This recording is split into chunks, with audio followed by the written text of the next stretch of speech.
I'd like to say a word or two about Inigo Lopez de Loyola, later known as Saint Ignatius of Loyola, who wrote a little book called The Spiritual Exercises almost exactly 600 years ago.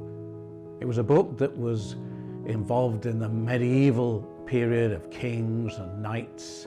It's a book which is used for a retreat. A retreat, people spend 30 days in prayer, maybe 4 or 5 times every day, praying.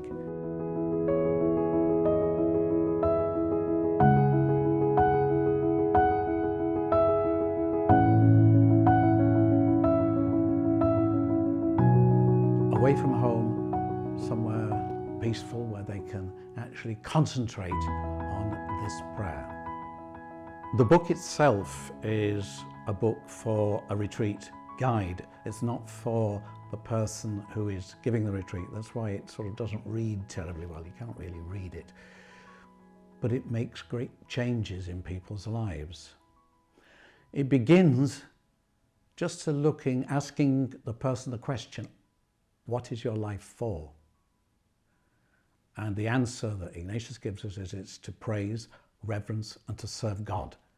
After we've done this serving of God, we then look at how well we've got on before. We look at sin, the things that we've done wrong. We look at the things that have brought us joy. And we try and understand what brings joy, what brings consolation, and what is the negative thing that brings us down.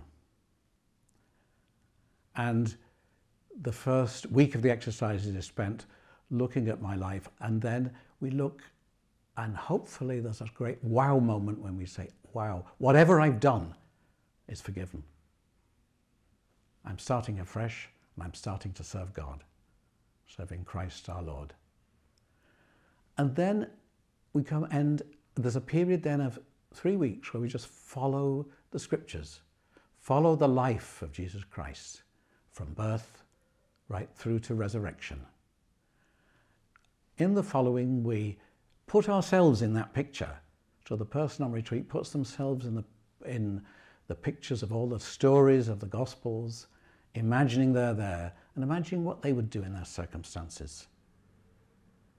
And often enough, in this imagination, we come to appreciate a lot more the person of Christ. We come to appreciate a lot more our own place in this following. What is it God is calling me to do? Ignatius's anthropology is quite positive. He is saying that when we do the right thing, in fact, we get consolation. We get a sense that this is right, this is good. It's not always easy, but there's a sense of it's right, it's good, this is where I should be. Conversely, when I'm not doing the right thing, I just feel there's something missing, I just don't feel satisfied, and I can move into desolation. He was trying to combat, I think, his own experience that when he was converted to God after an accident in fighting the French in Pamplona, at that period he got into a great desolation up to suicide when he was thinking, how can I repay God for all the wrongs that I've done? And he realized eventually he couldn't. You start afresh and you accept that you're a loved sinner and you follow. So maybe it's not a great surprise that after a month of following Christ in this way and then looking a little bit at some special meditations he puts in to ask ourselves what we should be doing with our life, that people have a great change in life.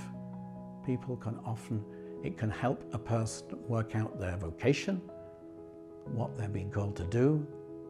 It can help a person very often free up from a weight of sin or free up from historical trauma and abuse. It's marvelous the change that a month of prayer can actually make to somebody. And even after 600 years, certain adaptations sometimes need to be made. but this same spiritual exercises, very little book, is making great changes in many people's lives.